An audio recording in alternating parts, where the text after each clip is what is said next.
When it comes to visual art, everything that's shown is a part of the world, and by extension, a part of the art itself. Every little piece matters. The importance of the plot and the characters are obvious, but the environment around the plot and the characters cannot be overstated. In anime, emotions are expressed by the characters themselves, but mood can be exemplified by the physical space drawn around them.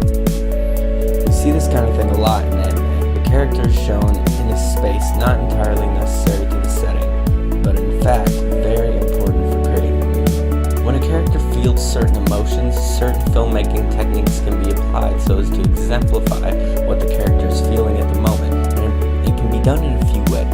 When it comes to camera placement, there are three main types that most more nuanced camera techniques take place within: the close-up, the medium shot, and the long shot. These all come with certain sets of emotions that they exemplify very well. For example, the close-up showcases the face, giving it the majority of the space in the frame, and is good for showing direct emotions straight from the source.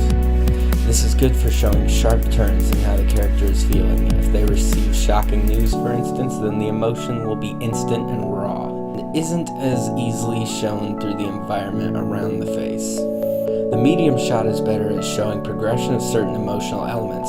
If the character is having a conversation, then the close-up would feel detached.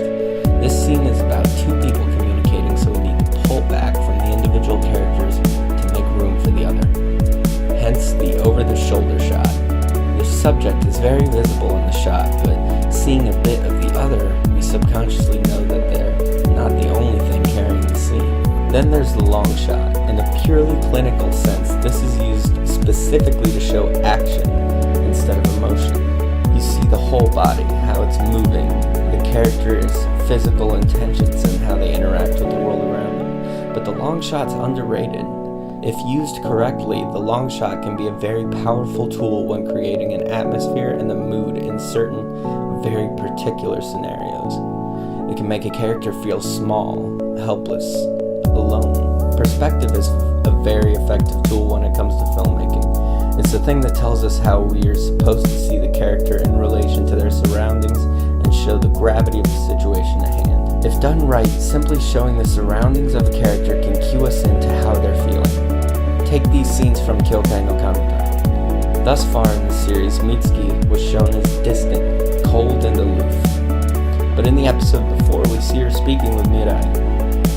Her demeanor says she's unsure. She feels that everyone is ultimately alone, and in this scene, we hear Mirai reiterate that sentiment. We cut to Mitsuki standing alone in the field of lanterns as they change colors. She is starting to shift. Then we have a close-up of her face, displaying one of the most complex emotions one could feel. And just as we are seeing this, fireworks go off in the background. We move to several different views of other characters looking up at them. Even though we are affirmed in the idea that we are all ultimately alone, they show us a scene that makes us feel as though we're not as alone as we may have thought. The second scene is important. The lantern's changing color signifies an ideological shift in the character's head, followed by a sudden and deafening solidification of a new idea that will change the way we see the entire series, and by extension, everyone involved in it. Moments like this are important to anime because they convey a level of emotional expression beyond that which a character can portray by themselves. We are given a peek into the inner workings of their mind in a much more intimate level. How you create an environment can be a very powerful way to convey much more than the human language could ever utter without saying a single word.